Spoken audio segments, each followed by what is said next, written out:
സർക്കാർ ഭൂമി കയ്യേറി പതിച്ചെടുത്തത്. പഞ്ചരത്നത്തിന്റെ കൃത്രിമ രേഖയുണ്ടാക്കി എന്ന് വേണ്ട, ഇടുക്കി ഗോൾഡ് മറിച്ചു വിറ്റതിന് തെളിവുണ്ടാകാതിരിക്കാൻ മഹേന്ദ്രൻ ചെയ്ത അതിക്രമങ്ങളുടെയും കൊലപാതകങ്ങളുടെയും തെളിവുകൾ വരെ ഇതിനകത്തുണ്ട്. ഇതൊക്കെ നീ ഇവിടുന്ന് അടിച്ചു മാറ്റിയിരുന്നല്ലേ? എന്റെ മേഡം, എന്റെ മുന്നിൽ വേറെ വഴിയില്ലായിരുന്നു. നിങ്ങൾ എന്നെ കറിവേപ്പില പോലെ കളയുന്ന അറിയാവുന്നത് കൊണ്ട് എന്റെ രക്ഷയ്ക്ക് ഞാൻ അന്നേ അടിച്ചു മാറ്റിയതാ. മഹി, മേടിക്കേ.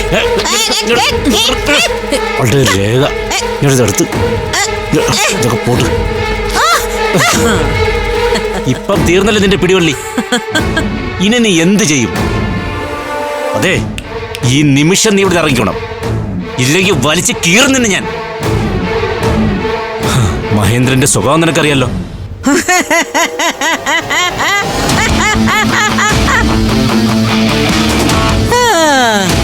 ഇനിയും കീറണോ? വേണമെങ്കിൽ ഒരു 10 കോപ്പിയും കൂടെ തരാം. അപ്പോഴും ഒറിജിനൽ എന്റെ കൈ തന്നെ ഇരിക്കും. അതെ, നിന്നെ അങ്ങ് കൊന്നോളാം. മഹി, വേണ്ട, അതിക്രമൊന്നും കാണിക്കണ്ട. കാണിച്ചാ ദുഃഖിക്കേണ്ടി വരും. സിസിലിക്ക് നഷ്ടപ്പെടാൻ ഒന്നുമില്ല. മുകളിൽ ആകാശം, താഴെ ഭൂമി. പക്ഷേ നിങ്ങളുടെ കാര്യം അങ്ങനെയല്ല, അതോർത്തോളൂ, സൂക്ഷിക്കണം. എന്നെ കൊന്നാലും ഇതിന്റെ ഒറിജിനൽ പുറത്തു വരും.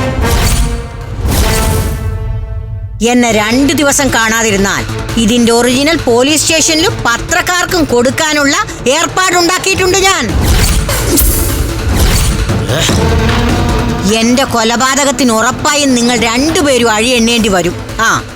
അതിനൊരു ഉറപ്പില്ലാതെ ഞാൻ ഇങ്ങോട്ട് കയറി വരുമെന്ന് നിങ്ങൾ കരുതിയോ? കൊല്ലില്ല സിസിലി, കൊല്ലാക്കൊല ചെയ്യാനേ എനിക്കറിയൂ. നീ ഇവിടെ നിക്ക്, ഇവിടെ തന്നെ വേണം നീ. വന്നേ മഹീന്ദ്ര.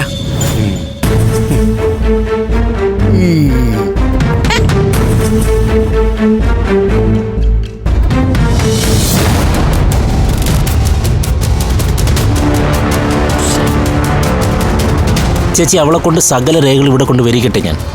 വേണ്ട മഹീന്ദ്ര, അതൊക്കെ അവൾ എന്റെ കാലും പിടിച്ച് ഇവിടെ കൊണ്ടുവന്ന് തരും.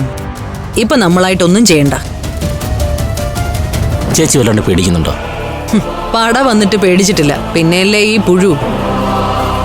എന്നാലും ഒന്ന് ചൊറിയാൻ ഇവള് മതി. വീടിന്റെ താക്കോല് വരെ അവള് ഡ്യൂപ്ലിക്കേറ്റ് ഉണ്ടാക്കിയിട്ടുണ്ടാവും. ഇത് വെറുതെ ഉള്ളൊരു വരവല്ല മഹീന്ദ്ര. ശക്തമായിട്ട് അവൾക്ക് പിന്നിൽ ആരൊക്കെയോ ഉണ്ട്. അതാരാണെന്നും എന്തിനാണെന്നും അറിയുന്നത് വരെ അവൾക്ക് കാലനാവണ്ട നമ്മള്. എന്നാലും ചേച്ചി, ഒരെന്നാലും ഇല്ല. ഞാൻ പറയുന്നത് അങ്ങ് അനുസരിച്ചാ മതി. ഇവളെയൊക്കെ എന്താ ചെയ്യേണ്ടതെന്നും എപ്പോഴാ ചെയ്യേണ്ടതെന്നും എനിക്കറിയാം. നാളെ ആഭരണങ്ങൾ കിട്ടുമെന്ന് എന്റെ എത്ര ഉറപ്പ്? എന്റെ വാക്കാലുള്ള ഉറപ്പ്. അമൃത എന്നോട് വാക്ക് പറഞ്ഞിട്ടുണ്ട്. വാക്കല്ലേ, അല്ലാതെ റിട്ടേൺ അഗ്രിമെന്റ് ഒന്നും അല്ലല്ലോ. അമൃത പറയുന്നത് വിശ്വസിക്കാം. അങ്ങനെ ഒരു ഉറപ്പ് കിട്ടാത്തത് കൊണ്ടാ ഇതുവരെ ഞാൻ പറയാതിരുന്നത്. എനിക്കിപ്പോഴും വിശ്വാസമായിട്ടില്ല. ഇതിലെന്തോ ഒരു കുഴപ്പമുണ്ട്.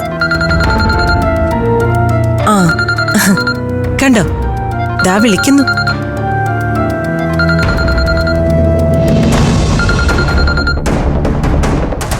ഹലോ, അമൃതയാ മാമി. മനസ്സിലായി മോളെ. മോളുടെ നമ്പരൊക്കെ എന്റെ കയ്യിലുണ്ട്. ആഭരണങ്ങളുടെ കാര്യം പറയാൻ വിളിച്ചതാ.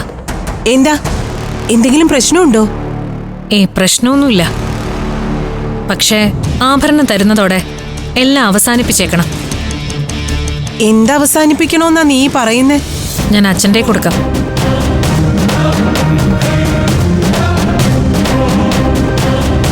നാളെ രാവിലെ 10 മണിക്ക് കവടിയാർ കോഫി ഹൗസിന് മുന്നിൽ വരും ഞങ്ങള്. നീ പറഞ്ഞ 60 പവനും ഞങ്ങൾ കൊണ്ടുവരും. പക്ഷേ എനിക്കൊരു ഉറപ്പ് തരണം. എന്തുറപ്പാ തരേണ്ടത്? സ്വർണം കൈപ്പറ്റിയെന്ന് രേഖാമൂലം എഴുതി ഒപ്പിട്ട് ഞങ്ങൾക്ക് തരണം. എന്ത് രേഖ വേണമെങ്കിലും തരാം. നാളെ തന്നെ സ്വർണം കിട്ടിയാ മതി. തരും. പക്ഷേ അതിനുശേഷം പൊന്നിന്റെയോ പണത്തിന്റെയോ പേരില് അഖിലയെ അവഗണിക്കാൻ പാടില്ല. അവളെ സങ്കടപ്പെടുത്താനും പാടില്ല. ഒരിക്കലും ഇല്ല. അവളെ ഞാൻ എന്റെ സ്വന്തം മോളെ പോലെ നോക്കിക്കോളാം. ആ അത് മതി. അപ്പൊ നാളെ തന്നെ ഈ ആഭരണങ്ങളുടെ കണക്കുണ്ടല്ലോ അതങ്ങ് അവസാനിപ്പിക്കാം.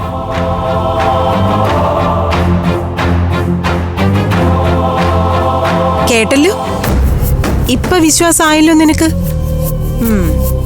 ആഭരണങ്ങൾ തന്നെന്ന് കരുതി അവളെ എവിടെ അരിയിട്ട് വാഴിക്കാനാണോ ഉദ്ദേശിക്കുന്നത്?